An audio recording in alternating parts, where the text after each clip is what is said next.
Okay, I'm coming. Oh shit, Your Horrorpack has arrived. yeah, thanks.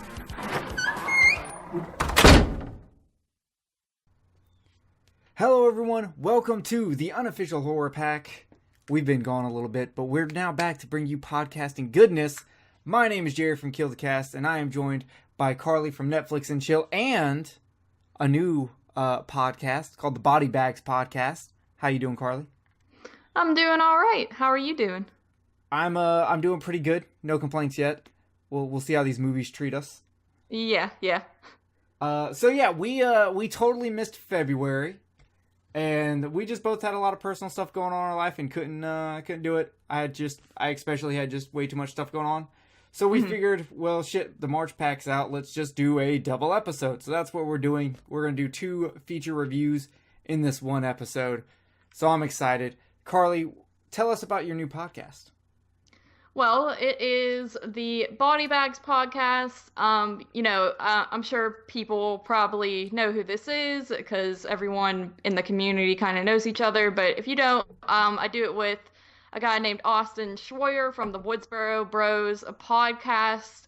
It was his idea to come up with it, and basically Austin and I are on a YouTube channel. It is a review channel, a daily review channel where we all take turns doing a review on a horror movie. There are, 7 of us for the 7 days a week, but it is just Austin and I doing this podcast for now. We will probably have some guests on from that channel, but it is kind of to promote the YouTube channel a little more, to try to generate some more views, because it seems like it has a lot of subscribers, but not a whole lot of people view all the videos. So we thought it would be a good idea to make a podcast out of it. And what we do is, on the channel, you get to review any horror movie you want for the month, or on your day rather, as long as it was not previously reviewed, so it doesn't get repetitive or anything like that. But then the last week of the month is a theme week usually, and someone from the group picks the theme. It could be like Scream Factory week, or Blue Underground week, or like Creature Feature week, Slasher week, things like that. And so Austin and I, what we do on our show is we go back and forth talking about the movies that we reviewed on the channel. Like he'll give his review of, say, the movie he did for the first week, and then I give mine for the first week, then he does the second week, and so on. And then the theme week, we both watch the movie that each of us did, and we give 2 featured reviews. So, for example, our second episode, we did Misery and Jeepers Creepers because it was Scream Factory week, and those are both Scream Factory releases. So those were our 2 featured reviews, and I think it's going pretty well so far. Austin and I seem to have built a pretty good chemistry because we actually live close to each other in real life, we found out, and so we've hung out in real life and things like that, and we're pretty comfortable bouncing things off of one another. So I would definitely encourage you guys to check it out. That is the Body Bags Podcast, or Body Bags Horror Podcast. I'll have to ask Austin what the official name is because I suck at remembering things, but there's a group page called Body Bags, like ... where horror lies, that you can join on Facebook as well, and that is usually where the podcast will post. So yeah, that is basically the gist of our show. Very nice. I did listen to the first episode. I have not listened to the second episode yet because it just came out recently. Mm-hmm. I think we got more comfortable on the second episode, and we also kind of went back and forth with the reviews instead of just listing off all 3 of ours in a row and then running out of breath. So I think we definitely improved for that second episode.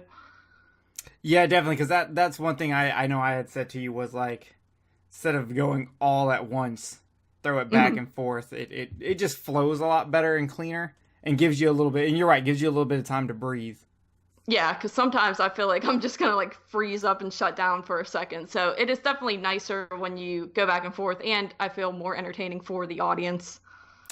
I agree. I can't wait to hear the second one. Um, and oh, I guess since the last time we recorded, I uh my new show wasn't out either. I started a podcast on Japanese kaiju and science fiction movies featuring Derek from Body Bags and Cinemattack from the Body Bags YouTube channel and Cinemattack podcast, Donna Nelly from the Horror Mafia, and Jerry Cortez, or I might have said his name. I always say his last name wrong, but it's okay. Most of the time we call him Mr. Venom. So, you know Mr. Venom. He shows up on the Horrorcast a lot. So, if you're into Godzilla, Gamera, and other Japanese science fiction, that'll be up your alley. I'll have to update the links in this podcast to represent both those shows. But, for now, let's get into the February Horrorpack. So, February was a big month because it was one of the first times they had announced what the exclusive was going to be before the pack actually came out. And it turns out it was the Sosuke sisters' first film, Dead Hooker in a Trunk. Yeah. So that'll be one of the future reviews. But before we get into that, let's do a little breakdown of what we got in the box. First of all, David Cronenberg's The Fly, one of the better remakes out there, holds a 7.5 rating on IMDb and goes for about $7 for the Blu-ray on Amazon.com. I love this movie. Fantastic fucking movie. Huge thumbs up from me. How about yourself?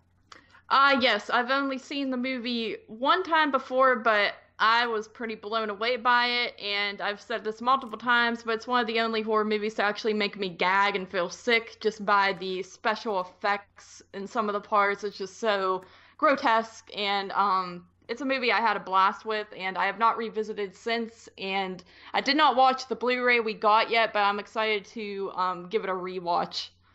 Yeah, it's fantastic. That one larva scene is enough.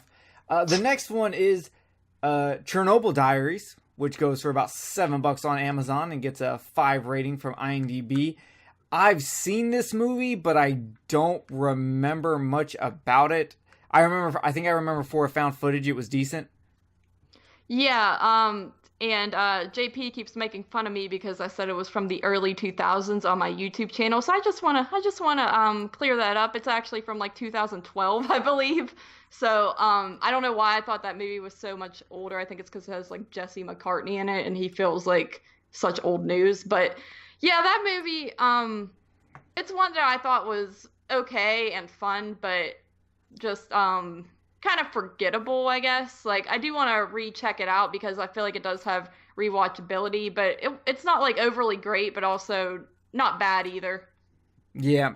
So I'll give it a thumbs up just because it's not bad. The next one is a Total Terror double feature of A Brush with Death and Harvest of Fear. I have not seen either one of these movies. A Brush with Death has a 2.7 IMDb rating, and Harvest of Fear has a 3.5 rating. And you can get the Blu-ray for about $5, though it is not as easy to get. It's out there, it's cheap, but it's not like Amazon Prime. It's Amazon third party. But you can get it for about $5. I haven't seen either one of these. They look like they're probably just going to be your standard low-budget independent horror movies. How about yourself? Yeah, I didn't get the chance to check them out either. Never heard of them, and based on those IMDb ratings, kind of makes me dread watching them. But at the same time, I am interested to watch them because they're something obscure. But I'm sure they're probably just going to be, like you said, your typical low-budget stuff. But who knows? Who knows? I still have to get to them. Yeah, let's see. Okay. A Brush with Death. A group of cheerleaders take a trip to an old farmhouse for a weekend to stay in the country. After hearing tales of a family being slaughtered at the home by the son 30 years ago, the 5 young women learn a terrible secret about the killings. It appears the son has now grown up and his depravity has grown too. Okay, so where did he live? Did he live at the house or did he like Jason it and live out in the woods? I don't know. It's from 2006. So, Oh, really? I thought I yep. was like thinking they were like newer, but I don't know. That sounds like your typical plot line there, but it might be fun. Yeah, let's see. Harvest of Fear. The Harvest Festival in Devil's Lake. Well, of course it's called Devil's Lake. Is a setting for a string of murders that mimic those from 20 years ago. A group of college girls find themselves involved in the investigation. With the killer's body count rising, the students race to find the killer before he finds them. So that sounds like typical slasher, and both of these sound like they are kind of similar in the fact that it's stuff happened in the past, and now here, decades later, it's happening again.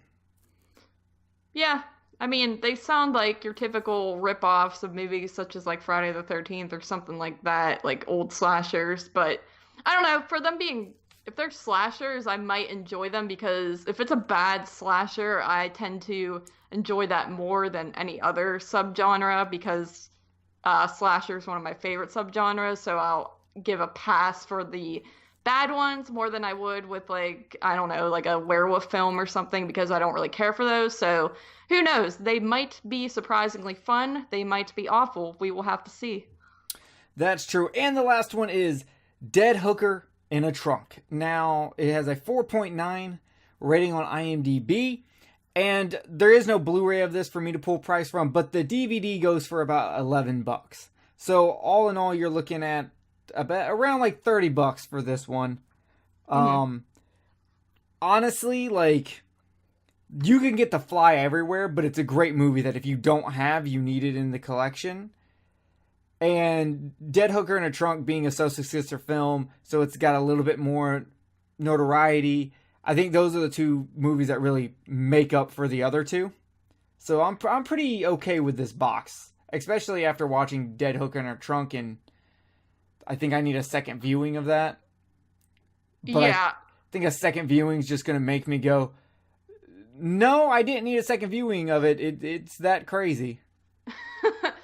Yeah, that's funny because, like I told you before we recorded, I did rewatch the movie and those were my exact thoughts. But anyway, yeah, I already own Chernobyl Diaries and The Fly on DVD, but it's okay because I passed my DVDs on to my mom. I've been burdening her with all my repeats, so I'm okay with having the upgrades on Blu-ray. And oh no, it's a little disappointing to have two movies that I already owned and seen, but at the same time, they're not bad movies, so it's an okay pack.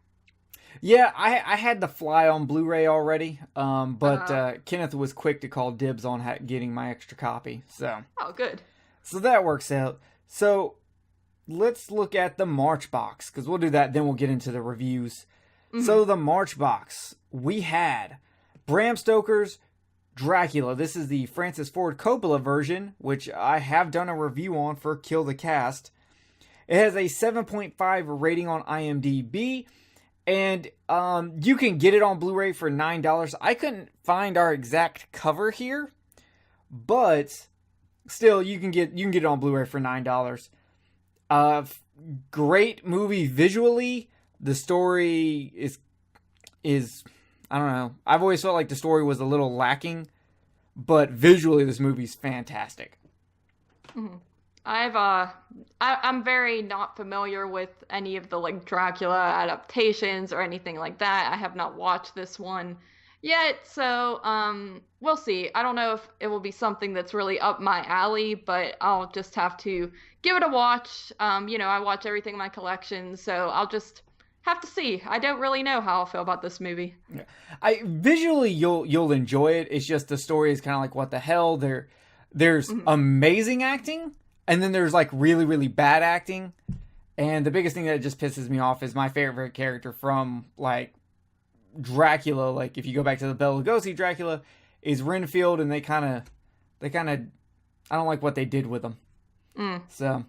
Next we have Silent House, which goes for about $9 and has a 5.3 rating on IMDb. And this one does come with a digital copy. Yeah, I don't know about this one really. Austin actually talked about it on the Body Bags podcast, and If I remember correctly, I think he said it was decent, but not fantastic. Well, it's got Elizabeth Olsen, which is my favorite Olsen sister, because she's not a twin, and she was in Godzilla. So just because of that, I'll definitely be giving that a watch, especially since it comes within. I love ultraviolent copies. I love putting digital copies in my thing, so I can, no matter where I'm at, I can randomly be like, you know what, let's watch Silent House. Yeah, All right. I don't really know much about. I don't really use digital copies, but if you're someone who's into that, it's really nice that Horrorpack gives us stuff like that. Yeah, pretty much. So the next one we have is The Right, and I actually saw this one in theater. You can pick this Blu-ray up for about $9 on Amazon, and it's got a 6 rating. Have you seen this one? No, I have not. It's one I've said in my YouTube videos. I tend to see it like everywhere in stores and things like that. I feel like, but it's one that I've never watched and never really knew much about. So I've only seen it once. I saw it in theaters. And it was interesting. It's definitely a little bit different and slower than your normal possession or exorcism movie. Because it doesn't really try to pull what a lot of them was trying to pull. This one actually kind of almost stays a bit more historic, stays a bit more tame. Mm-hmm. And I actually like that about it. Interesting. So our next one is the exclusive, which is Psycho Killer. Or if you're IMDb, Lady Psycho Killer. Because I've seen it called Lady Psycho Killer and Psycho Killer. Yeah, like if you look it up as Psycho Killer, it does not pop up unless you put the lady there. Which is, I wonder why, because I mean, you got the same cover, but just the lady is missing. So I wonder why they did that. I've seen like artwork out there that's the same cover except with lady on it. Mm-hmm. Yeah, like, because I kept seeing this circulating like on Facebook, and I was like, well, I don't think this is the same movie. And then I was like, well, it has to be the same movie. It's the same cover. So I don't know. It's kind of weird, but whatever. Yeah, I feel like, I wonder if they took lady off because they were like, well, let's not make it about like, you know, it's a female. I'm like, if she's on your front cover, it doesn't matter. And to me, Psycho Killer is too generic. Lady Psycho Killer, while also generic, at least throws another thing in there so I have more of a clue of what's going on. Mm-hmm. Good point. So it's got a 6.3 rating on IMDb, and the DVD goes for $17. Jeez. Yeah, so that's pretty good. In fact, this whole box, Dracula, Silent House, and The Right are all $9 Blu-rays, and this being a $17 DVD, this is a pretty good box. This is a $44 box. Mm-hmm. Yeah, definitely. Like the previous box was, when you think about it, that's kind of like not the best deal because they were pretty cheap, but this one, yeah, you're making out. Yeah, you really are making out. In fact, I do feel like it's a better pack. I mean, none of these movies are like low-end movies. These are all pretty high-end, so I'm pretty stoked about that. Mm-hmm. Yeah. So let's get into our first movie, Dead Hooker in a Trunk. Let me find my Blu-ray so I can read you what they want to tell you about it on the back, because I really don't know how to describe this movie. 4 friends set out on an everyday errand, which, okay, everyday errand, they go to pick up someone from a church. Group. Yeah, youth group, which, by the way, I didn't really see any youths except for one little toddler girl. Yeah. And then they go out for drugs. I don't know if those are the right combination to call an everyday errand, but I think this might be a joke that it's an everyday errand. Anyway. Yeah. And end up in a fight for their lives when they discover the body of a dead hooker in their trunk. Led by sexy, impulsive badass, her distant twin sister Geek, their Bible-thumping friend Goody Two-Shoes, and chaotic rock star pal Junkie. What a mouthful. Yeah, I'm surprised I made it through that. The group must put aside their differences to dispose of the bodies they face off against persistent police, a sleazy motel manager, chainsaw-wielding triads, and a brutal serial killer. All the while, they are followed by the mysterious cowboy pimp who wants to claim the corpse for his own. Identical twin sisters Jen and Sylvia, I think is how you pronounce it. Soska wrote, directed, and produced this exploitation horror thrill ride filled with gunfights, extreme violence, blood, guts, and gore. And I want to double tap on that word, exploitation. This is an exploitation film. This fits that to a T.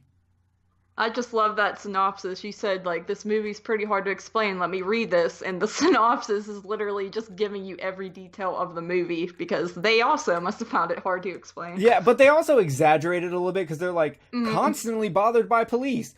One of the police like openly is like, "Oh yeah, there's a roadblock over there." Oh fuck, thanks. Shit.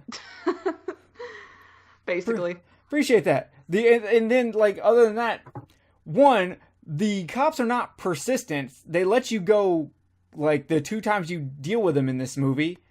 And the geeky sister is the one that fucking keeps calling them.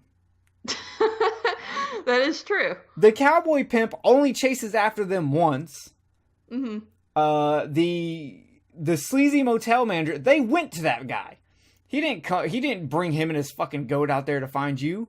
Mm-hmm. No, he was in his hotel fucking jerking it with the goat, and you came to them and then tricked him into fucking a dead body. Okay? You're the jerk there, not him. Exactly. You're he's sleazy, but I mean, let's be honest, you tricked him into necrophilia. That kind of makes you sleazy also. Mm-hmm. The brutal serial killer who shows up literally once before the very end. I don't know if they're really being chased by him. Yeah, no. Yeah, so... but I will say this. There is an audio commentary on here, which I actually kind of would like to listen to. Mm-hmm. There's a behind-the-scenes featurette, which I would like to look at, and there are deleted and alternative scenes. I watched one deleted scene, and it definitely wasn't needed, and I watched an alternative scene, and it wasn't needed either. So they made the right choices by taking those out. Nice. I'll give them that. Okay, so... Holy shit, this fucking movie. This movie's fucking crazy. I would agree. I'm trying to figure out how to even, like, talk about this movie. I don't necessarily have tons of complaints about the movie, because it's one of those movies you throw logic out the window and just fucking enjoy the ride. And it's, like, this is such a, like, do-it-yourself movie that it's almost, like, wrong to really... critique it too hard. So yeah, I mean there's definitely stuff about it that's like questionable, but at the same time I feel like they did an okay job with what they made the movie they wanted to. I'll say that. Yes, I will give them that. My only real complaint on a technical side is lower your fucking soundtrack so I can hear what they're fucking saying. Especially if there's no I want to know how much it costs to actually add subtitles to a movie. Like, I know it's not free, but I don't know if it's cheap or not or what. I feel like someone's at least had to make like a fan sub. Maybe they could have reached out to, but there is a lot of times where the soundtrack, which is rocking, I'll give them that, but I can't hear what fucking people are saying. Yeah, I agree. Like, I was wondering if I was deaf at first because sometimes I have trouble hearing, but then you turn up the volume and the music just gets louder and their voices are still too quiet. And I mean, another thing is some of the camera angles kind of got on my nerves too. They were those really just close-ups of people's faces, and I feel like they kind of did that a little too much. That's something that just kind of bothers me and distracts me when I'm watching a movie. But other than that, those are the only real technical issues I'd say I'd had with it. Yeah, I did eventually get used to the camera, but at first with how the camera moves and all the close-ups, it's very jarring.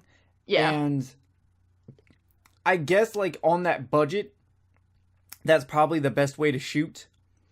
So I kind of chalked that up to being a budget thing. Mm-hmm. But I agree with you. I was a little bit bothered by that. So this movie starts out with a band at a bar where we're slightly introduced to 2 of the characters, but I guess just by sight.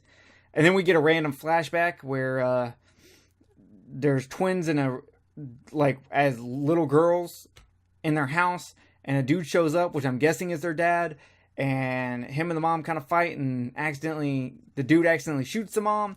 Then the daughter, which is badass, I believe, shoots the father, while the other one just sits there and plays with a spider in her room. I was like, okay, I don't necessarily know if we needed that kind of background information, especially since it never really comes to play. Like... Yeah, it's like I think it's basically just trying to show you how they've always been like one's been a badass and one's been a nerd their whole life, but you don't necessarily need that since it's easily conveyed throughout the movie when they're adults. So yeah, like you don't really get any story on the family or anything like that. So it is kind of pointless. Yeah, they show all of that, but I guess it adds another depth to the film. I just don't ever feel like they ever tackle that. And for what this film is, I don't think it needs a moment like that, because that almost felt like it was going to be a serious moment that would play into a hand later on, and it doesn't. Yeah, yeah. So I was like, okay, whatever. I do want to know what game the nerd is playing on the Game Boy Advance. I'm assuming it's a Pokemon game. I'm not much of a gamer myself, but yeah. Well, are you a baker? Do you bake stuff for the anti-pornography bake sale? No, actually no. Okay, me neither. I didn't know. Also, Badass randomly lights her arm on fire, but her arm is like fine for the rest of the movie. I didn't. Yeah. I was just kind of like, what the fuck? And the priest tackles her. I guess that was just there to establish the priest. Yeah, I think they were just trying to throw in as much, I guess, style or whatever you would call it into this movie as they could, and which adds to the craziness of the movie.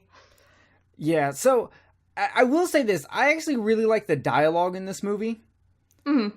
It is very good. There is a conversation they have in the car where they're like, how can one prove themselves good if they've never put themselves in a position to make a bad choice?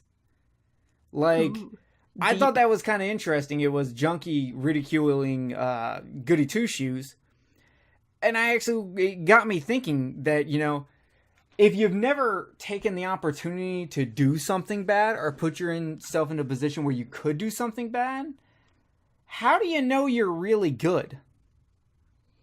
Like, are you doing good on your own volition, or are you just, following a cookie cutter mold of good?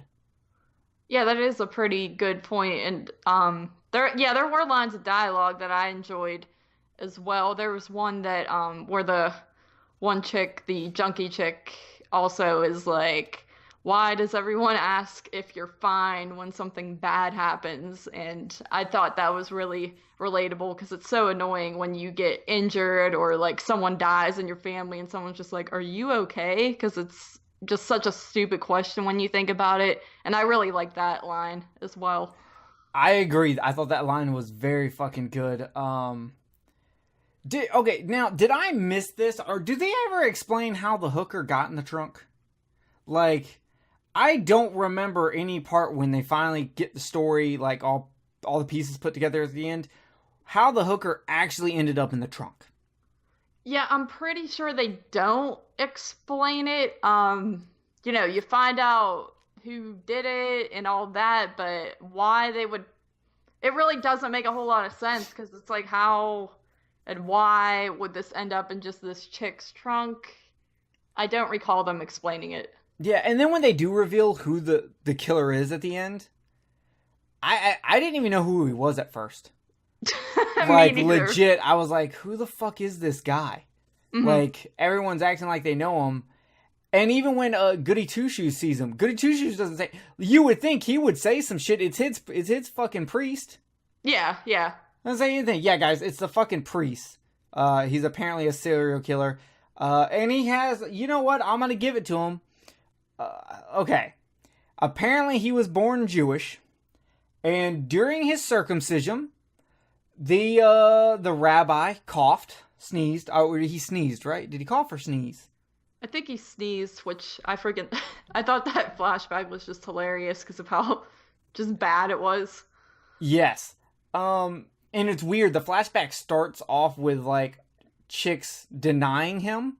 Uh-huh. But it's like, it goes from the oldest, him being older, and then goes to his young, until finally it goes to the breast. So you're just sitting there going, why are all these girls asking what the fuck is wrong with them?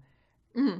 And then they show you the rabbi thing, where the rabbi, sneezed and cut the dude's dick. So his dick is apparently forking. Which got me thinking, I'm like, what do you do in that situation? It's not like you can sue him and at least be rich for the rest of your fucking life. Like, he's a rabbi. He doesn't have any fucking money. True. I would probably become a serial killer myself, just because. What other choices do you have? I mean, hell, he switched religion. He went from the people who killed Jesus to the people who love Jesus. Mm-hmm. Yeah. And I can't blame him. If a rabbi cut my dick, maybe I'd be like, you know what? I fucking like this Jesus dude. Yeah, that literally is all you can do to spite something like that. Yeah, go to the different religion and start killing hookers, apparently. Mm-hmm. So, that scene where the nerdy chick goes in there to talk to the motel manager with his goat, who's watching porn. They don't show the porn, but you can clearly hear it's porn. Yeah. The hair flipping joke in this scene is fantastic. They do the whole, like, sexy, slow motion sling your hair, but it goes on for too long, and then it stops being slow motion and just looks fucking ridiculous. Yeah, that actually made me laugh out loud a little bit. I give it that. Yeah, the weirdest part with the whole being at the hotel thing is, the nerdy chick actually cleans the hooker out after the guys had sex with her. Which I'm just like, if you're gonna bury her, what the fuck's the point? I mean, it doesn't affect you unless you're like, oh, well, we don't want to get the creepy hotel manager in trouble. Yeah, I don't know. Maybe she just wanted the person to have some, even though they're already dead. It's like, have some dignity. Okay, you just got raped. Your dead body just got raped by this dude. So I'm gonna try to cleanse you of that sin, and then we're gonna bury you.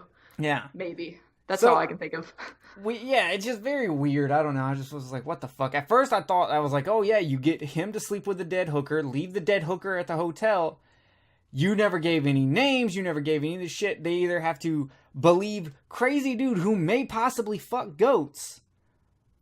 They have to believe his story, or not, and he has his semen inside of a dead hooker. Like, you could have walked away from that and got away scot clean. Yeah, you would have fucked over him, but look at him. He probably touched a child in his life, so he probably deserves it. Yeah, definitely.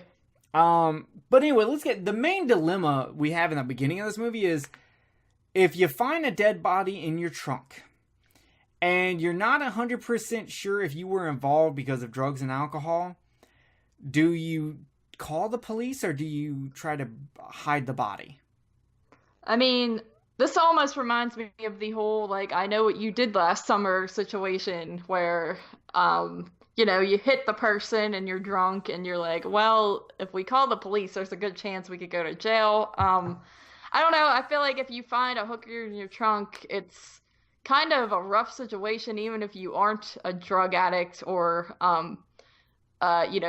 drinking or anything like that. I feel like if it's in your trunk, there's like, you're automatically going to look suspicious. So I don't know. I feel like I might try to bury the body myself, but that's just me. I really don't want to go to jail for something I didn't do. And in their situation, they're obviously hardcore partiers, so they don't know if they did it or not. So, I don't know. I'm just saying. Aren't you running more of a risk by carrying this body around, trying to bury a body, all this shit?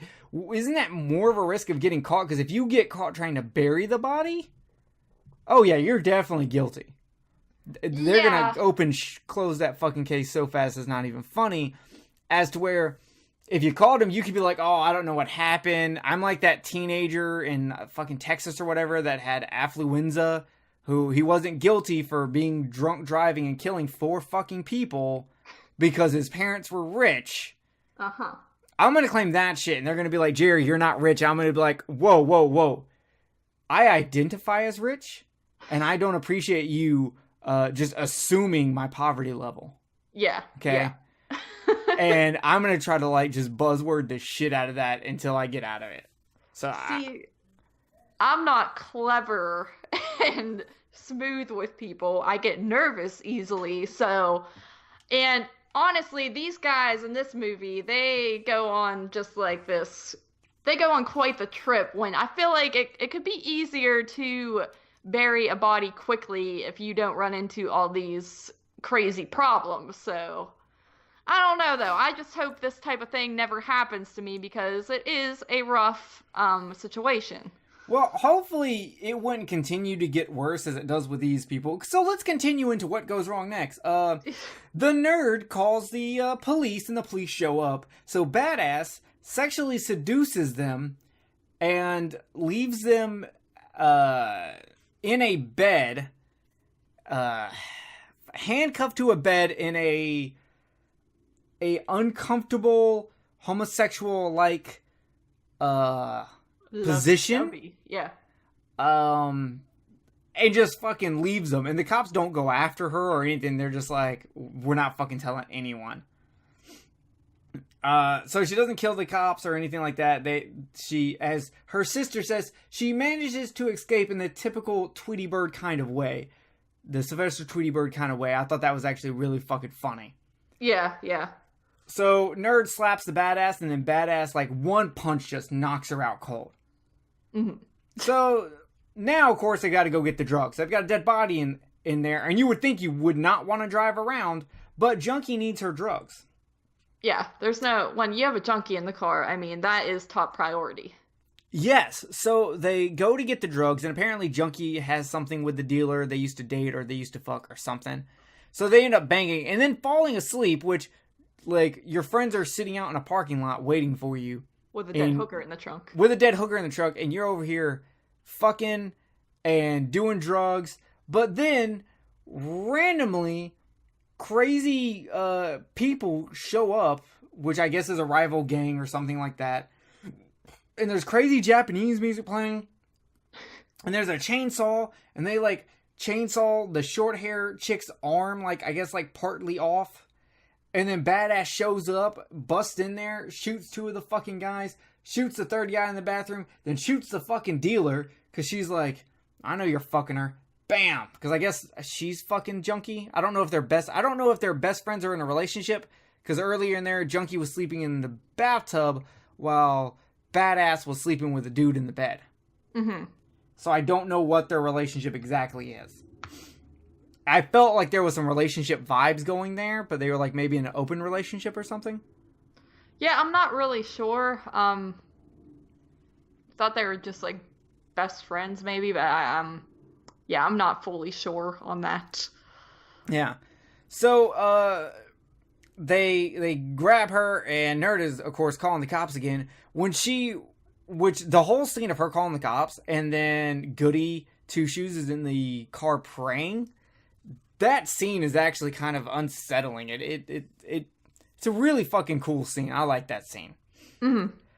But we need more crazy. So random dude just like hits Geek and knocks her fucking eyeball out. Which I had to rewind because I was like, okay, was her eyeball loose or something? Yeah, I don't know that could happen. Did the eyeball come out, or did it get smashed in? What happened? But there's a chunk of something on the ground, and I just assumed that was her eyeball. Mm-hmm. It just seemed a little bit unrealistic, but for gore effects, it was kind of cool, pretty brutal. Well, unrealistic is something this movie fucking loves, because we are going to get into the most unrealistic thing I've ever seen in a fucking movie. And that includes watching a movie that is about a guy who lives in a shitty apartment that has cockroaches that talk to him. So they all drive out now, and while Junkie is doing the whole "No, I'm not fine" thing, the line that Carly really loves, her arm that's barely hanging on gets knocked completely off by a semi-truck. Yes. So, okay. Here's the thing. They try to sew her... I'm sorry, they don't try. They sew her arm back on.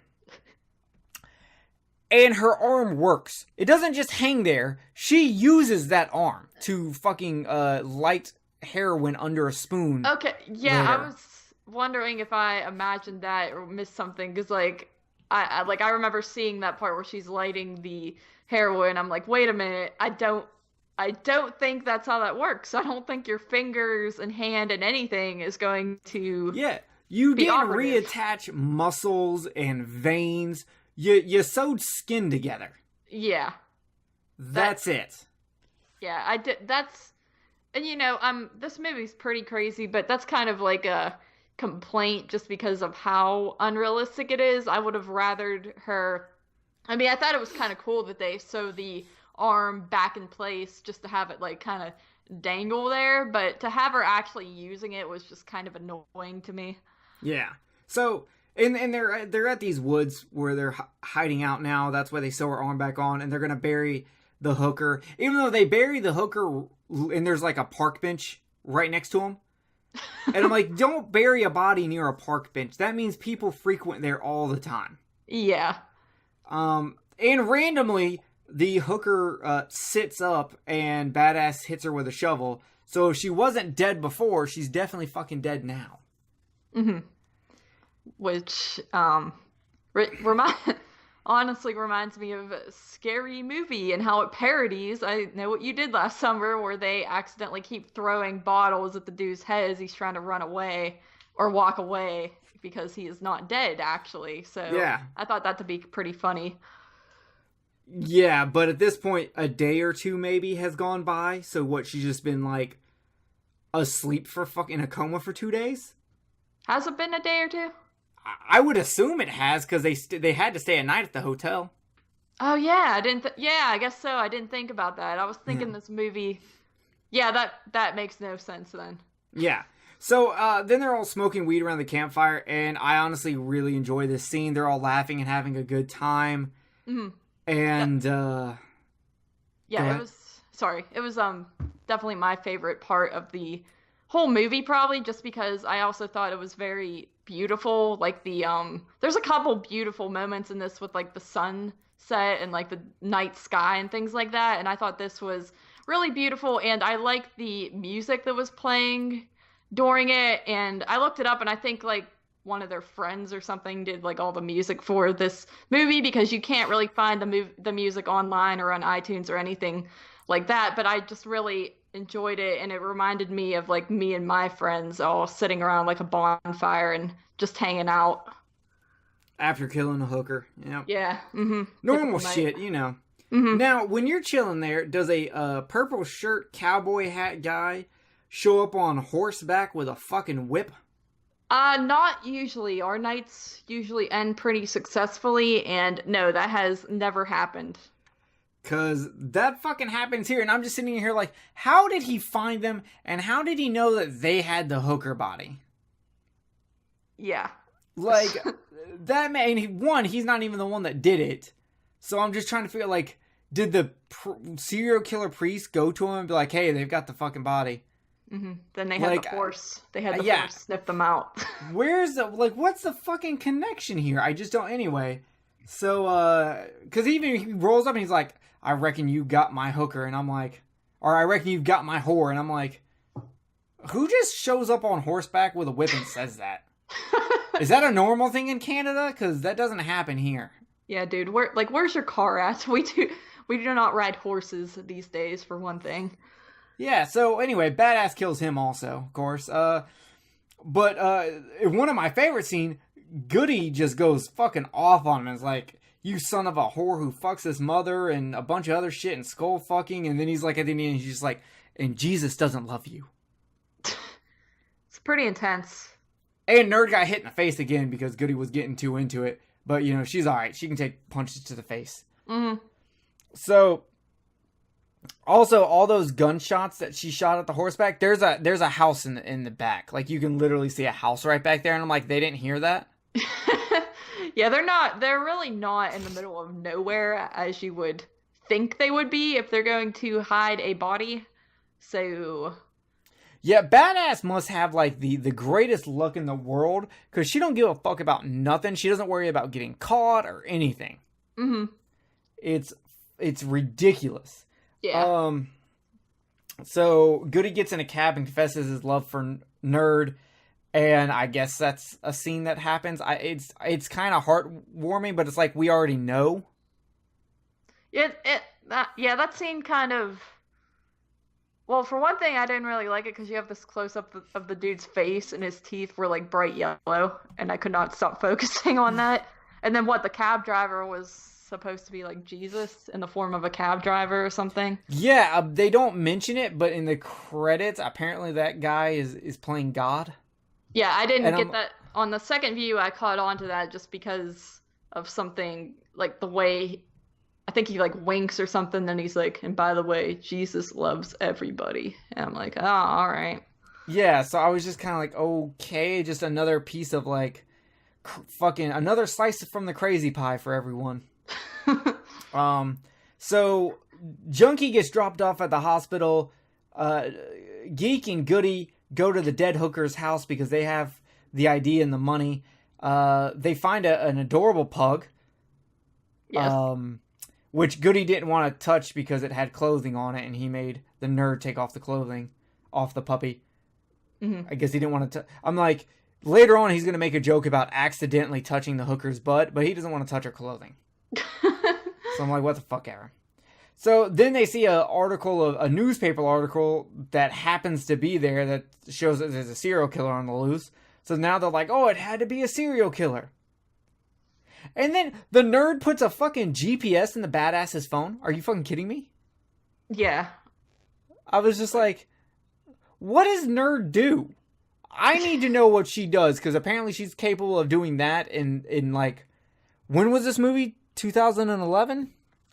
I think 2009, actually, maybe. I think I've seen two different dates for it. Yeah, 2009. You're right. So 2009, they did that in 2009, and I'm just like, that's not going to be easy or cheap. Yeah. So, and then we cut to Badass, who goes into a random bar to get sewing things to fix her pants, because I guess her pants got ripped when she was being dragged by the horse. Mm-hmm. And there's randomly a picture of the dead hooker there. Wow. Convenient. Yeah, and so she gets... And at this point, I'm really... Like, there's a part of me that wants to be like, are you fucking kidding me? But you say that so much in this movie that you realize, like, they don't give a fuck. Like, It's done on purpose. Just go along for the ride. Mm-hmm. And, like, at this point in the movie, this is kind of where, like... I don't know, I just kind of was like turning my head, like getting kind of thinking like it's getting a little convoluted, and just like I really like the scene I like the film up until they bury the hooker and they're all sitting around smoking weed, and then I feel like just this last sort of act, I guess, I kind of got taken out of it a little bit, and it's a pretty short movie, but for some reason I just wasn't really feeling what was going on during these parts. I feel like it got a little too crazy. You're right, and especially since you think that they buried the hooker. No, they took the hooker with them. They still have the hooker after the weed smoking scene. Oh yeah. Like they didn't even fucking finish burying the hooker. They just gave up and left the hooker in a hole and smoked weed, and then took the hooker in the fucking morning. I watched this freaking movie twice, and I still like missed stuff like that. Yeah. So, Nerd and Goody go pick up fucking Junkie, because she has Badass's cell phone. Then they all meet up at the hooker's house, and there is a funny scene I really like where Goody's going off again, and he turns to Badass and he's like, "Are you going to hit me?" And she's like, "No." For some reason, that just fucking cracked me up. Nerd spots a guy with a black hoodie and a bat, and she's like, "That's the fucking guy who hit me. That's the serial killer." And I'm just like, how do you, like, any guy with a fucking hoodie who happens to walk around with a baseball bat, because maybe he's going to baseball practice or to fucking hit a few balls around town or some shit like that, is the serial killer that hits you with a fucking knocked your eyeball out? You're making assumptions and connections that you maybe need to calm down on.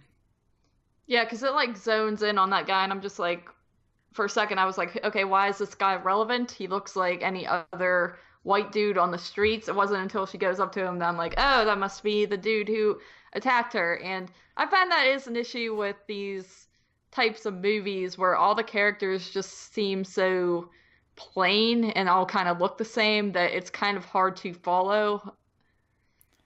Yes, and then Goody runs over and they're just like punches him the fuck out and just starts beating the shit out of him, and I'm just like, damn, Goody, like I did not expect that. So they get the guy, they take him in there, they decide they didn't want him to produce, so I guess they did something to his penis, but they don't show it. And they do the ice pick to the mouth and the pliers to the mouth, and there's the dog's licking up the blood. And they use a fucking power drill. Anyway, they apparently also cut him up and take him out by multiple trash bags. And they all decide, well, let's get a good night of sleep, and then tomorrow we'll go bury the hooker. Mm-hmm. So once again, we're now another fucking night or two into it. So I guess since they think they caught the serial killer and killed him, Badass decides to go home and take a shower. And of course, guy shows up, punches her, puts a bag over her head, and then just beats the fucking living shit out of her face. Which, later on, her face isn't even that bad. So I'm kind of like, what the fuck? Yeah. That kind of bothered me. I'll say Yeah. that. So she gets kidnapped. And the next day, no one can find her. And also, Junkie's arm is working perfectly fine when she was not in the hospital long enough to get any fucking work done. But here she is holding this fat-ass fucking pug. Yeah, she's literally just like in and out of the hospital. And it's like, okay, that's definitely how that works. Yeah, so I'm just like, what the fuck ever. And then they find the trunk lid pops open again on accident, which luckily enough they did show that earlier in the film that does happen. Uh-huh. So at least they set that up, but you could easily miss it. And they're like, oh, well, the dead body's not here anymore. And her room's a wreck, but her room's always a wreck. But because the dead body's not here anymore, some shit happened. And then somehow a business card was left in there. Mm-hmm. And I'm just like, what the like, why would you leave a business card? Because I know that he did it because later on he's mocking her. The priest is mocking Badass, and he's like, I bet you think your friends are going to be here any minute. And she's like, they're not that stupid. Uh-huh. And he's like, oh, but they don't mention it, but obviously he wanted them to show up also. Yeah. I mean, I can't think of another reason why he would have left a business card there. Mm-hmm. And what did the business card say? He's a fucking priest. Yeah, that's what did I'm he make thinking. business cards for when he goes into those restaurants that's like, drop your business card and you could win a free lunch? Sounds like something a priest would do. Yeah, a forked penis priest. Mm-hmm. All right, Kills so hookers. yeah, so okay, now we get into the big reveal. Turns out the guy that's killing everyone is the priest, and the guy they killed earlier was his brother that was just borrowing his baseball bat. So they killed someone who was completely innocent for no fucking reason. Yes. Like, well, we won't talk about that. So Nerd dresses up as Badass and has literally the funniest fucking lines I have ever heard about cocksucking in my life. This was my favorite line of dialogue. I know I said that deep line that girl said. It was my favorite, but I take that back. This was perfect. It was so good, and thinking about sucking cock. Oh my god, and pastime cock experiences. Oh, like this scene is fucking worth it. Like, oh my god, that scene is worth the price of admission alone. That's literally like how I would insult people. You know what? It does kind of sound like you would say that.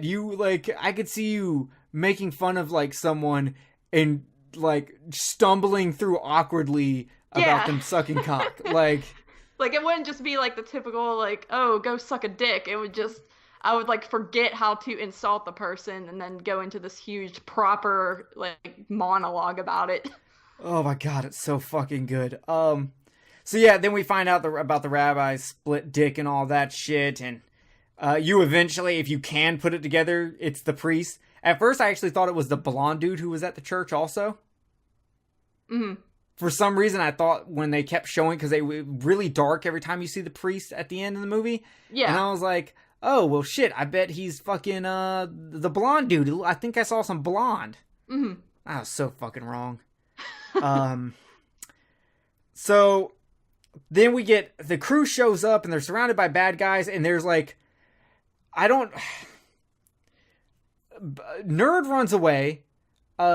Junkie somehow, like, with her fucking arm, flips over a dude and then runs out after, and Goody also runs out. So I guess none of these, like, one or two of these guys get knocked out, and the other four are like, you know what, fuck it, let's just do this coke.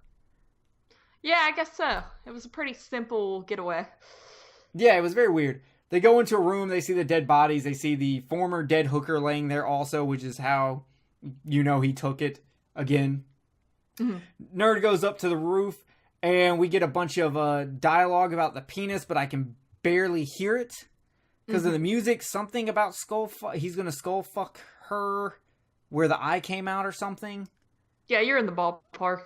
And then Badass shows up out of nowhere and kicks him and then just pours liquor on him and sets him on fire. Mm-hmm. And then the cops show up, and they could have left the hooker there, and they would have like, oh shit, look, this one hooker's with all these other dead bodies. It must all be connected to the guy who's a fucking burnt Cheeto up fucking top on the roof. But no, they take the hooker with them anyway, so they can fucking go throw fucking her in the water. Now they're not going to bury her. They're just going to throw her in the water, which means she's going to get fucking dug up and found a lot easier. Most bodies don't stay in the water. Yeah. So that was like, fucking dumb. Mm-hmm. I felt like the hooker just kind of like is what brought them all together, and they just could not let go or something. Yeah. I mean, I guess it's cool. We get to see Goody kiss Nerd. So that was fucking cool. And there's a line at the end that I think is perfect for this movie where... who says it? Someone goes, I can't believe there aren't any repercussions to this. Oh, yeah, it's one eye Goody. Yeah, and then and that's the part where it's like really hitting home. Hey, this was just a fun fucking movie. It's a crazy movie. It's an exploitation movie. You're not supposed to take this shit serious. So chill the fuck out. And that's what I have to do, and that's what I have to base the movie on. There are some things that I don't like, but overall, I fucking enjoyed the ride for this movie.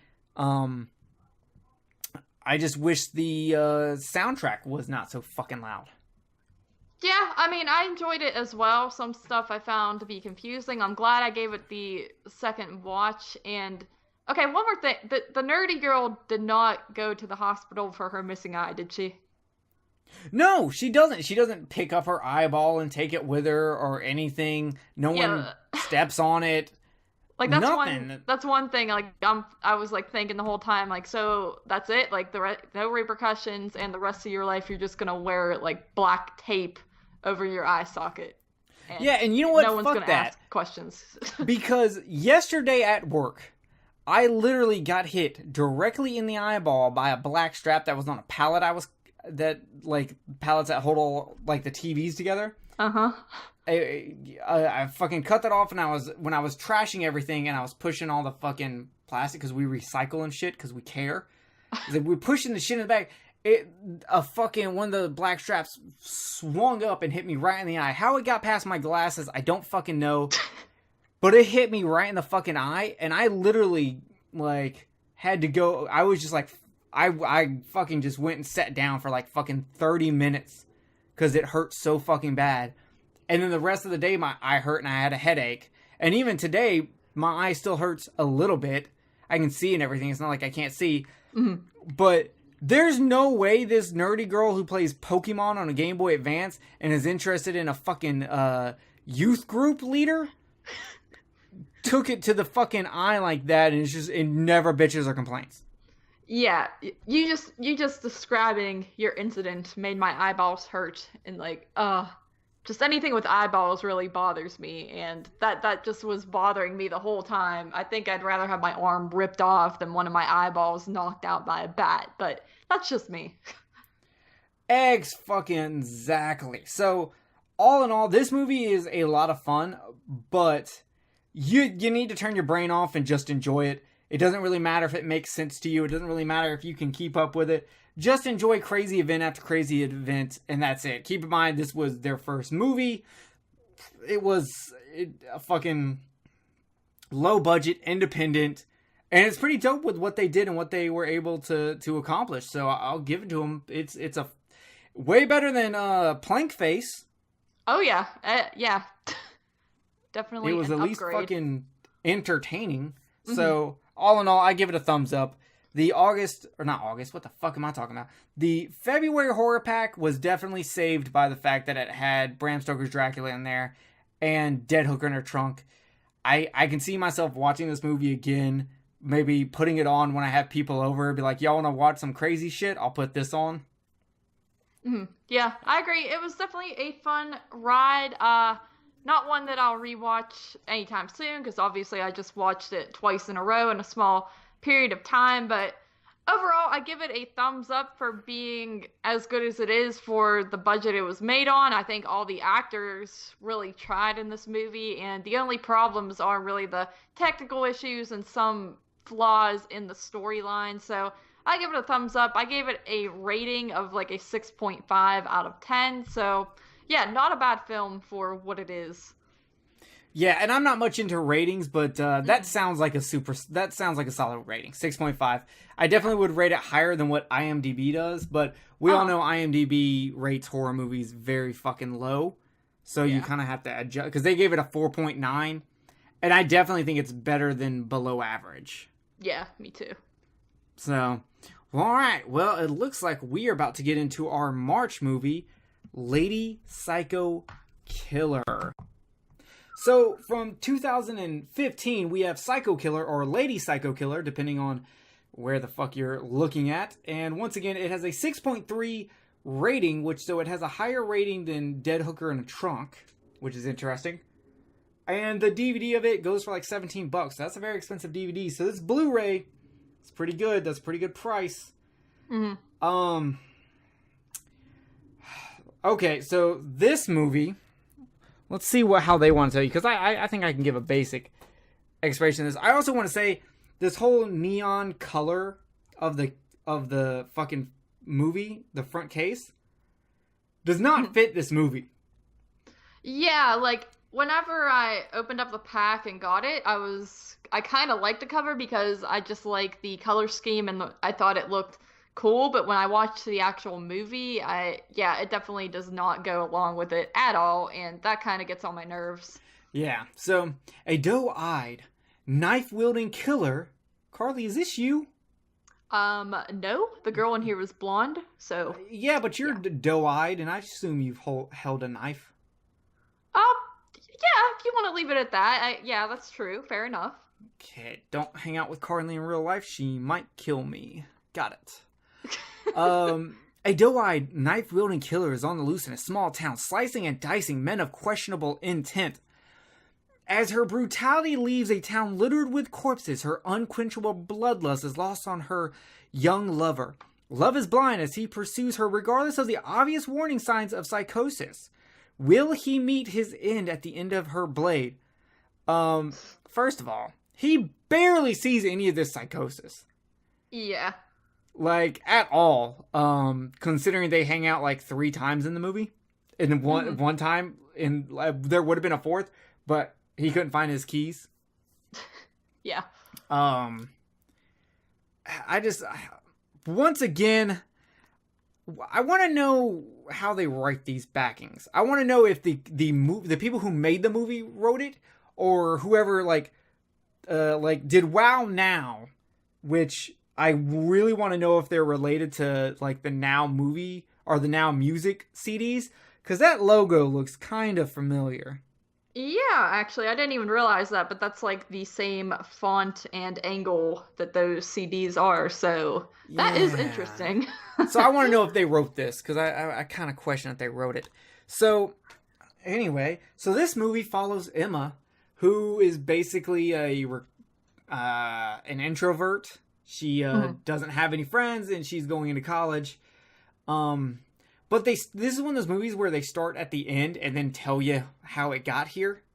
So the movie starts off with Ella just like walking down a school hallway like, I killed a bunch of people and the police are about to come and arrest me. Yeah, and I've never been a huge fan of that type of beginning. It's like you're spoiling your movie before you even get into it, even though if you're gonna tell it, it's, I guess, not really a spoiler, but at the same time, I'd rather just go through the movie and then get to the ending. Well, here's my problem. They do that, and then they literally do it again. Like, they do this beginning, and then they go directly into the same thing where they have her going into a strip club, talking about how she wants to learn to be wanted, learn to feel sexy, that she's a virgin, and she doesn't have any sexual experience. And go ahead. You got something to say about going into a strip club? No. Oh, okay. That is not what I was gonna say. You just go ahead. Go on. Was it about feeling sexy? Was that it? When I want to feel sexy, I put on purple flannel. Jerry, why do you do this to me? Why do I put on purple flannel? Or ask you really odd questions? Both. Well, it's what keeps it interesting. So, Ron Jeremy runs a strip club. Do you know who Ron Jeremy is? I definitely know that name. He's a famous porn star. He was in the movie Deep Throat, which was one of the first porn movies to get released in theaters and get really big. It was a fucking cultural phenomenon at the time, and it involved Linda Lovelace, who that in itself is a very, very tragic story. Her whole life was fucking a goddamn tragedy. If you ever want to watch some interesting documentaries, there's I think one called Loveless that goes in or behind Deep Throat. There's a bunch of documentaries on it, and it's super interesting. Sounds kind of depressing. It is. So Ron Jeremy runs a strip club, and Emma's there because she wants to feel sexy, but then as she gets in there, it starts changing, and she starts talking about all these urges she has about killing men that she thinks are creeps and bad. My only problem with how she designate who's creeps, which some of them are creeps, but a lot of them, it's not like she said no and they kept going. She leads them on. She's like, I'm sorry, but most guys, if a very attractive woman comes up to him and is like, hey, do you have a car? Let's go hook up. They're going to go, and that doesn't make them a bad person. Yeah, it kind of reminds me of how, on those stupid police shows, whenever women are pretending to be prostitutes just to try to lure a guy into asking them out and stuff, and even though the guy says no multiple times, and then they wait for him to say yes, and then the cops come up and they're like, you are a pervert. Yeah, and it's like, I'm not a pervert. I told you no 20 times, and then you were like, well, for $5 you'll get a hand job, and it's like, for $5, that's a fucking deal. Yeah. That is the value menu of prostitution. It's safe, because it's just a hand job. What are you going to fucking catch off a hand job? It's safe, there's minimal cleanup, it's less harmful. If I was in a relationship with a dude and his version of cheating was just getting a hand job, I wouldn't even be that mad. I would be like, well, I mean, it could be definitely worse. I mean, you still did it. That's still bad. But at least it was a hand job. Yeah. So you're right. And this is even worse because it's not like there's money involved. It's literally you want to fuck up. If you go to a strip club and the guy who runs a strip club wants to see you naked, well, I wonder fucking why. Yeah, she wants a reason to justify killing these people, and she forces it. Yes, and she does. And even though he does act a little creepy, and who the fuck eats ham before they're gonna have sex? Yeah. One, I don't eat ham anyway because I think it's gross. But even say it was turkey, because I love turkey, I wouldn't be like, hold up, sweetie, I gotta eat a couple of slices of turkey before we get down to business. Even if a girl said that to me, I'd still have sex, but I'd be a little weirded out. I'd be like, you know what? Let me be careful with this one. She might try to do some freaky shit. Listen, we all have our kinks, Jerry. And I'm not kink shaming. I'm not. Like I said, I'd continue, but I would be a little weird. How would you feel if, say you're in the same position, not the same position in this movie, but you're about to hook up with a guy, and before he, y'all get down to business, he goes, hold up, I need to eat a slice of ham. Yeah, I'll be honest, I'd be a little weirded out, especially if it was a regular thing he did. And also, it just seems like a weird thing to put ahead on the importance scale when you're about to have sex. Yeah, well, I mean, I guess this guy, he did say he banged like 3,000 chicks. So, or 300 chicks or some shit like that. So I guess it kind of makes sense that he's like, at this point, he doesn't really have to give a fuck, I guess. Yeah, he's just so freaking cool that, who cares? Let me eat my meal beforehand. Yeah, so then we flash into Psychology 101 with Professor Douglas. And I gotta say, I love this actor. He's fantastic. I see him in a lot of shit and I always like him. I like his voice. And for Psychology 101, all he wants you to do is to break a sexual norm and then write a 3,000-word essay and have a presentation for it. Boo. Now, that is just fucking weird. I mean, I guess if that's all you have to do your entire course, that's fucking not that bad. Yeah, I guess I would still put it off till the last minute, though. But my problem is what constitutes a sexual norm? Because for some people, like, anal sex would be a breaking the norm, and for some people, it would be like banging a family member. Like, what extreme are we going to? Like, or is it just like, well, normally I don't do one night stands, so for me that's breaking the norm, but for other people that's not even a big deal. Like, yeah, like I picture in his mind sexual norm just being like your basic standard sex, and literally anything else is breaking it. yeah, I guess it's like, so knows? I mean, and even then, how am I going to write a 3,000-word essay and have a presentation on? Well, for my breaking the sexual norm, I was in a glory hole. That's what I did. Like, one sentence. yeah, like I was in a glory hole, and I'm either going to be like, hey, it was fun, or that was pretty fucking terrible. I don't know why people do this, but it's not for me. But I broke a sexual norm, and now I have to stretch this into 3,000 words, so I guess I'm going to, like, fucking do Stephen King like details on like the fucking bathroom wall and what was written there and what colors and what text, and yeah, fuck that. You're crazy. Anyway, whenever Emma pictures herself with a man, she pictures ripping off his dick and stabbing him in the eye with it. Which is, I would say, kind of different, Yeah.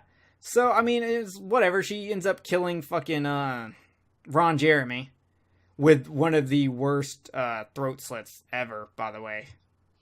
Yeah, definitely. Like, it's fucking terrible. But anyway, but before that happens, we get to meet the great Malcolm McDowell. He was probably one of my favorite parts of this film. Yeah. Just his awkward creepiness. Well, I like 2 weeks ago, I rewatched Caligula, which he's the main star in. He plays Caligula in that movie, and in that movie he does all kind of weird fucked up shit, like he anal fist a dude on his wedding day. As you do.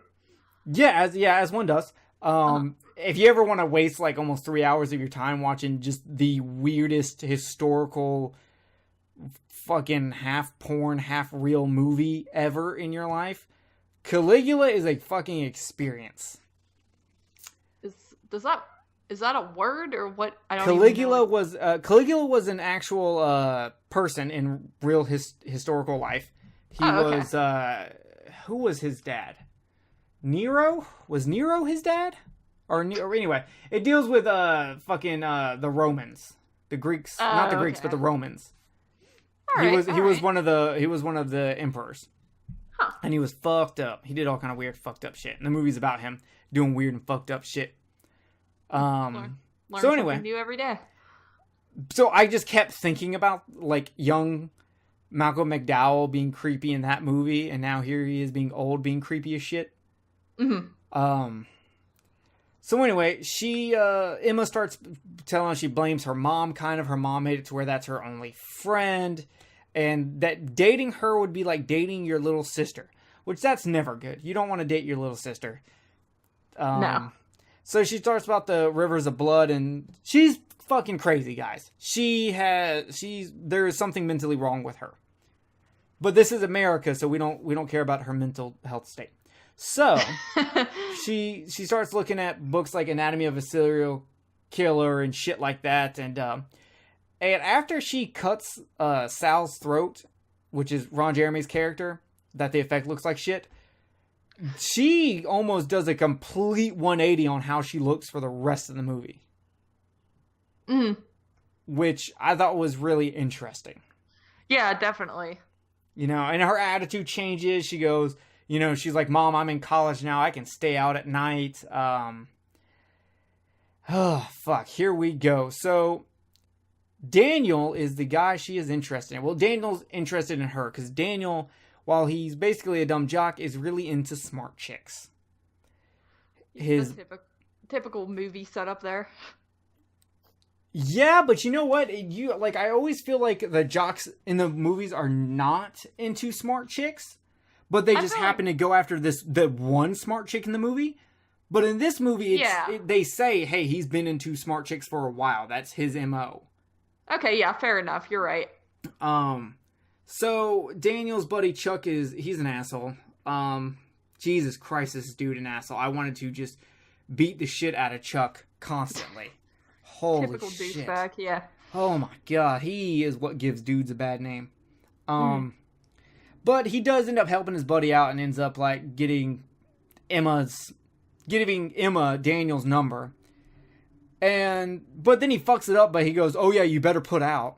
Or maybe put out or some shit like that. And I'm like, you are a terrible best friend. You are just like, I would not hang out with you. I don't care how long we've been friends. It's not happening. Yeah. So, we then have, to me, the creepiest fucking scene ever. And that's when Gerald and Emma are talking, and I hate this whole fucking thing. He goes, why don't you call me Jerry? Say that. Call me Jerry. And then touches her face, and I'm just like, quit ruining my name. I didn't even put that together, like, oh, poor Jerry is gonna watch this and think that, but oh my god, it was so... Yeah, I'm gonna be like, so gross. Introducing myself and be like, yeah, my name's Jerry, and someone who's seen this movie, she's just gonna be like, oh, fuck that, and just like immediately leaves. Yeah, luckily this probably isn't that well known of a film that the general public will see and judge you, but yeah, I agree, that part is so creepy, especially he's like, you can call me Jerry, and she's just like, okay, and then he's like, say it. Yeah, and another thing, when you have a younger chick in your house that you're hoping to try to bang, maybe don't bring up her mom in conversation. Yeah. That's kind of fucking weird. So anyway, she tells him that I'm supposed to be doing something I normally wouldn't do. And he goes to kiss her, and she stands up, and okay, I have a problem with how they do fucking scenes in this movie, because they always like want to split a scene in half with another fucking scene. So we don't even really see the kill for this scene until later on. But fuck that, I'm going to talk about the whole thing right now. Yeah, that works. He goes in for a kiss, she stands up, and she's like, no. She ends up stabbing him in the fucking stomach with gardening shears. And later on, we find out, like, she was on top of him, dry humping him, while fucking his stomach up with those shears. Uh-huh. And it was actually a really cool scene. Yeah, yeah. I agree, though. I don't like how they break things up either in this movie. That's like another, kind of like how I said, I don't like how the end of the movie is at the beginning of the movie. I don't like when movies are chopped up. I would rather just see a full movie scene by scene. Sometimes it works, but for the most part, I'm not a huge fan of that. Yeah, I didn't need a female psycho killer movie done like Pulp Fiction. Okay? Not needed here. You can just be straightforward. So then she goes back to her house, and like she's covered in blood, and her mom doesn't say shit about it. Mm-hmm. I'm just like, time out. How is she not saying fucking anything about it? And we find out why later. But it's just very odd in that moment. You're kind of like, whoa, what? Like you feel like you should know a piece of information, but it's just that they haven't given it to you. Yeah, you would think they would bring it up right then and there, but I mean, I guess it kind of just plays on your what the fuck factor. Pretty much. So, there's a scene coming up where she actually texts Daniel, and Chucky's like, send that bitch a smiley. Bitches love smileys. And I'm just rolling my eyes, because I'm like, dude, Oh my god. Like, no one fucking says that anymore, even though this is 2015, so I guess people did say it was a popular thing there. But then we go to her, and she's like, I think I might be in love because he sent me a smiley, and only my mom's done that. And I'm just like, you were won over by a smiley? Like, you probably thought you were probably first in line to see the Emoji Movie. Okay? Something you probably touched yourself in the movie theater, fucking Pee Wee Herman style, and that's fucking weird, Emma. Jesus. It's like those freaking screenshots you see like on Facebook of a boyfriend and girlfriend texting, and it's just like, I love you, baby, and then it's just like a bunch of wet emojis and like heart emojis and all that, and the girl's just totally all into it. Yeah. I can't stand stuff like that. Like, that does not matter to me at all. I fucking hate emojis, and I don't use them. I'll use them occasionally, but some people go way too overboard. Yeah, like their fucking whole, like they have to break up every fucking like 5 words with like 6 emojis. Mm-hmm. Oh You have to my decipher God. what they're talking about. Yeah, so they set up a date, and then we get to see her mom cleaning the shears, just cleaning the blood off of it, and once again you're like, what the fuck? Mm-hmm. So, Casual. and then she starts thinking about her husband, Ella's dad. Well, I don't know if they were married. But I'm assuming they're not married. They were not married. So Ella's dad, and at this point you're kind of like, okay, so she used to help Emma's dad get rid of bodies, so maybe there's something here. She did it while she was pregnant, which is very irresponsible. Right. So Emma later finds her weapons and the blankets cleaned, and that's just fucking like. At that point, do you not go to your mother and be like, yo, what the fuck? Why are you not giving a shit about me being blood? Why are you helping me? Why aren't you flipping out? You wouldn't even watch a movie with me earlier that involved fucking someone dying in a fake movie.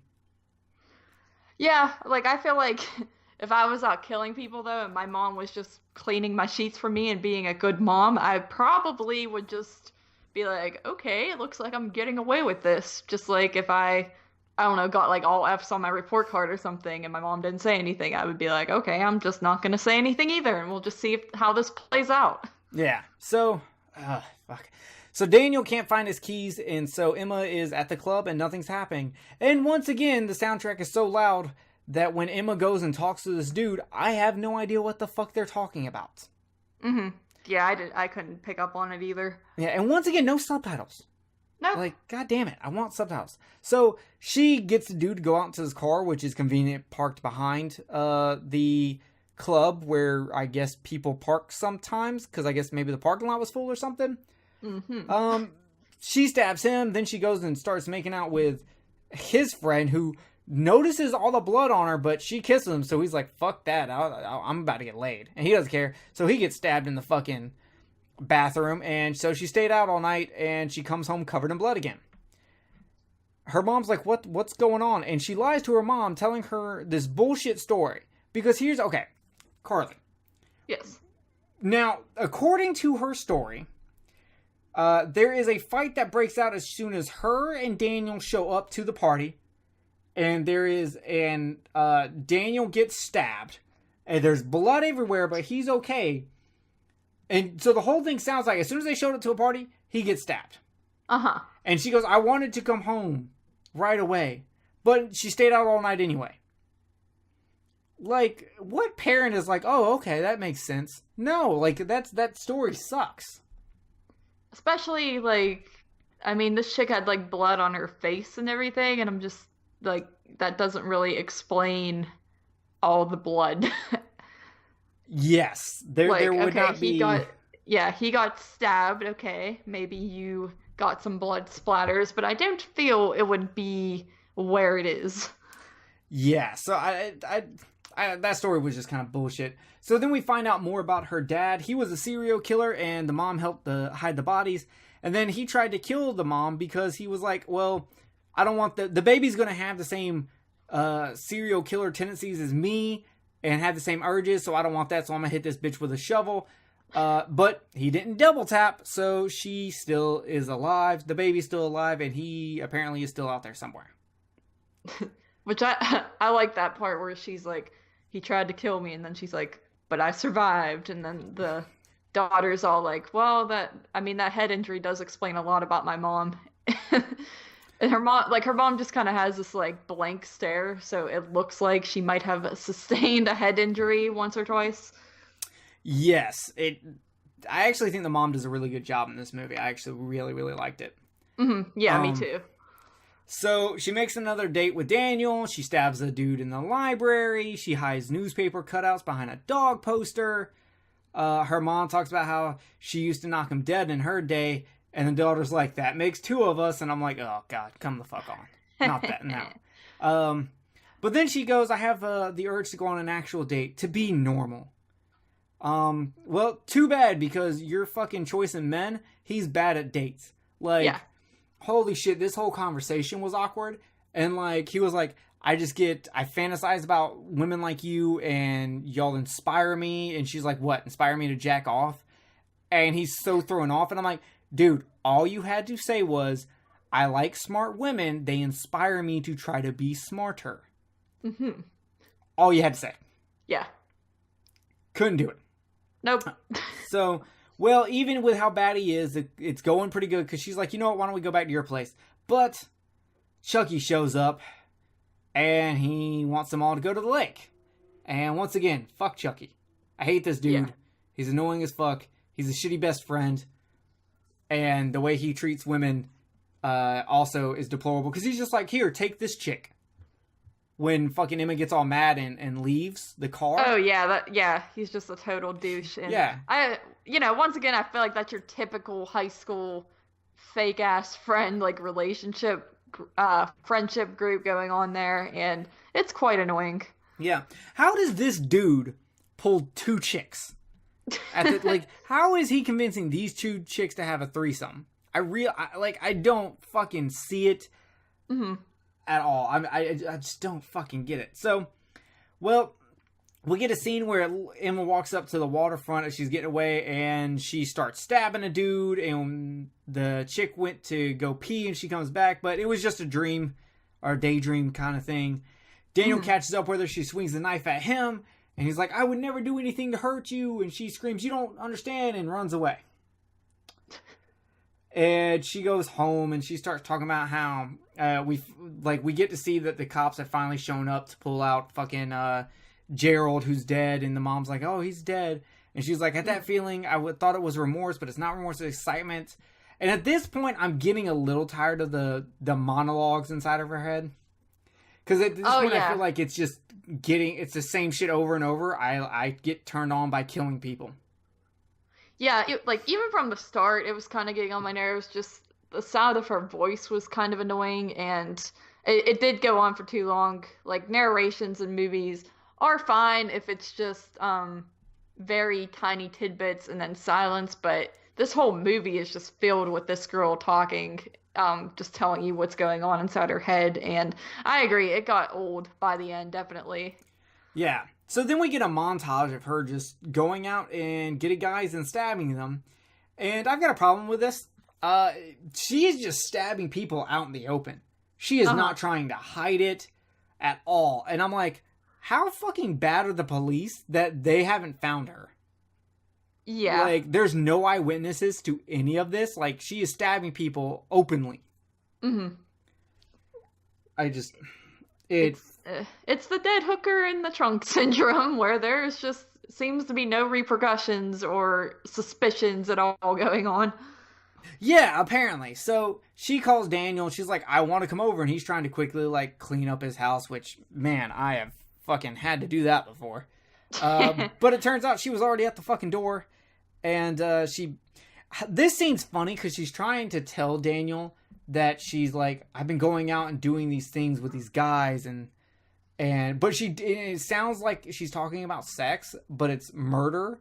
And so, like, to him, he's hearing, I went out and banged all these dudes. And it was just really, I really like that scene. It's funny. Then they go to do something normal, which is kissing and dry humping. Right. Which, fair enough. She's a virgin, go into dry humping first. That's definitely, I mean, most people knock that out between 13 and 16, but hey, you know what? You do you. Yeah, I think she even like her internal monologue even said like, so what? It's dry humping. It still counts or something like that. Yeah, basically. So she then goes and like apparently kills someone who I guess is supposed to be Daniel's dad.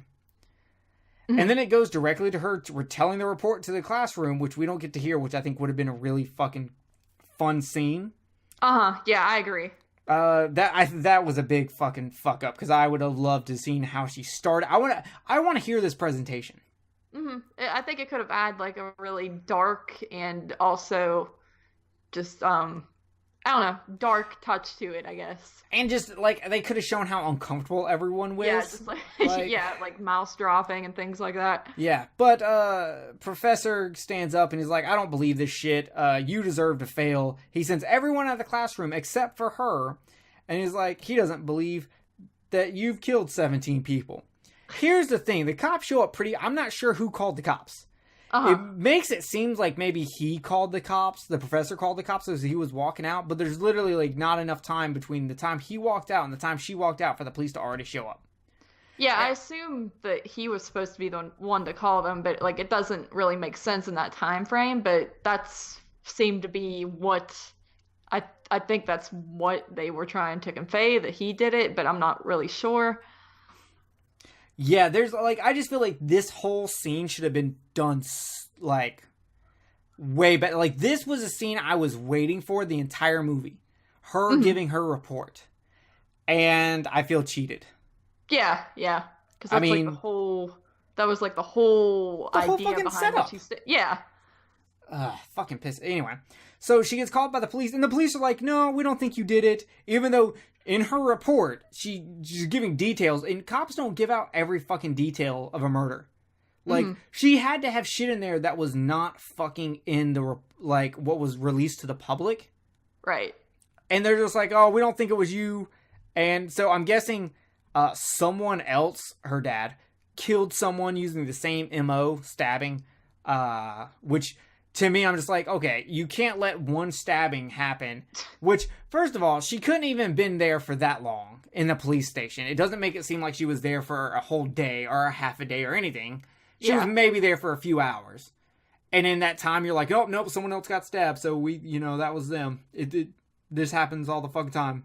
And I'm like, no, y'all are, like, that is the cheapest fucking write-out I have seen that is literally as bad as sewing someone's arm back on and it just working. Yeah, yeah. So she walks out though, and Daniel, who is there, and he's like, yo, I'm down.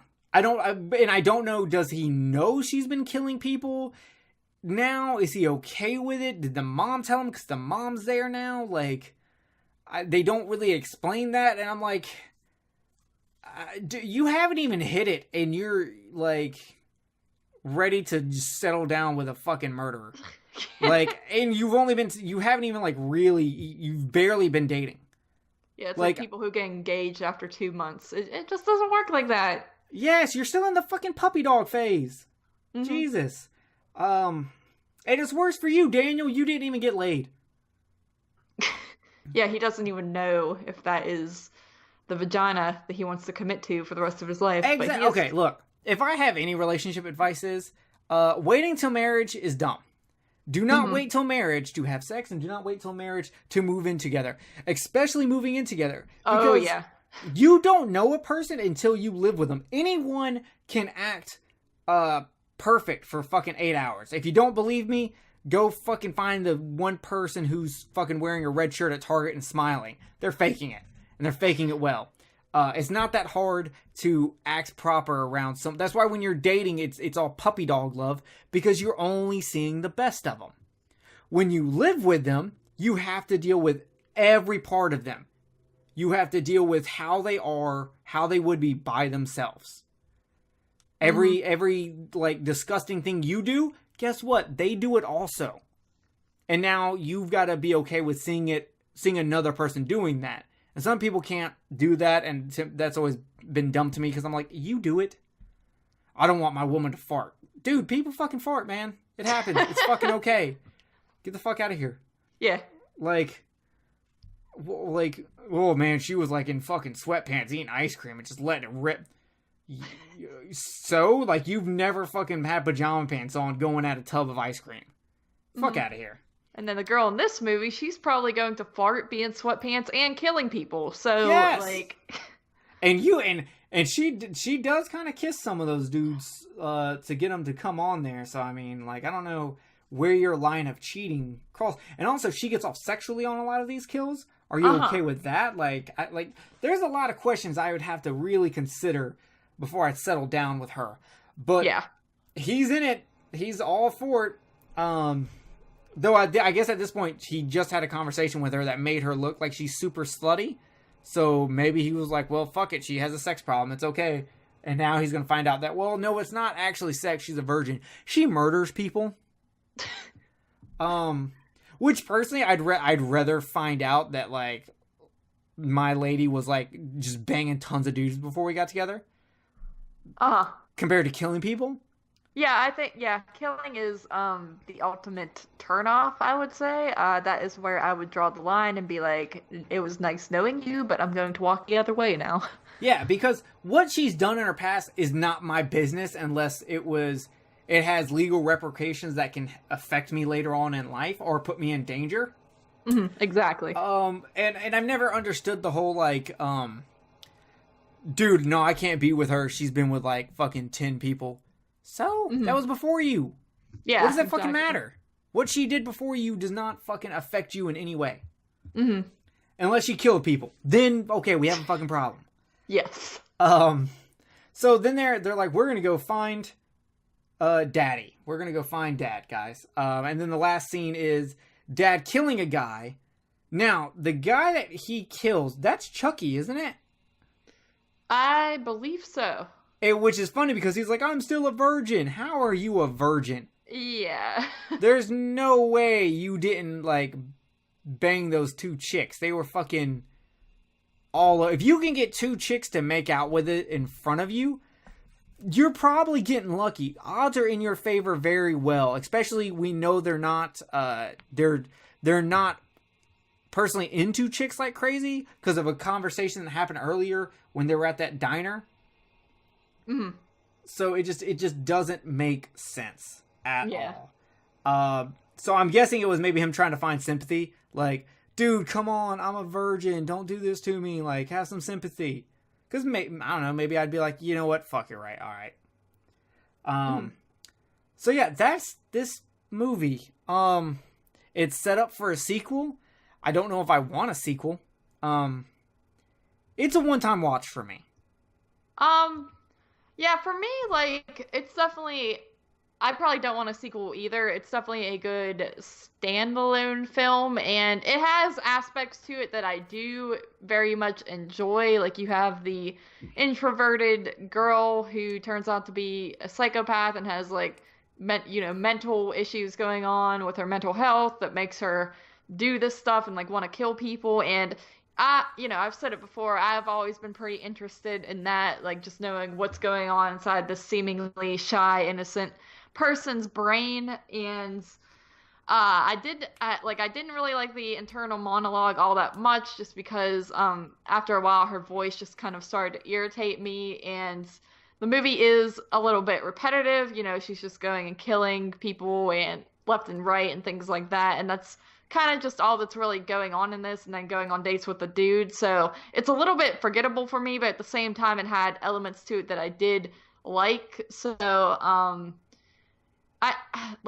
want to say it's weird because I feel like I enjoyed it more than Dead Hooker in a Trunk, even though a lot more is going on in Dead Hooker in a Trunk, but at the same time it felt forgettable. So it's really hard for me I feel like I would have to give this one a rewatch to figure out exactly how I feel about it.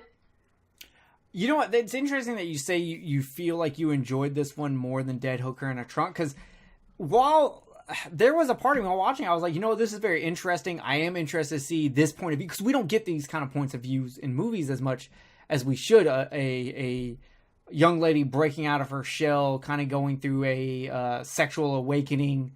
It's very interesting. I would have loved to have seen more of that, and I wish this movie would have started off with her giving the report, And then it could have been her walking through her going through all this shit.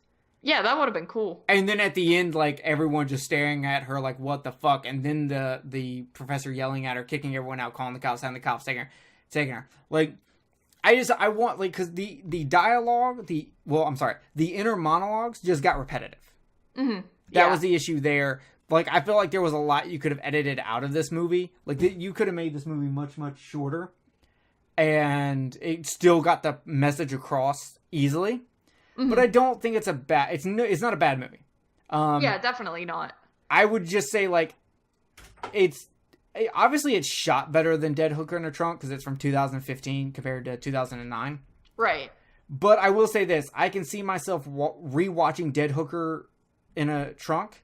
I don't really see myself rewatching Lady Psycho Killer, or Psycho Killer, however you want to say it. Mm-hmm.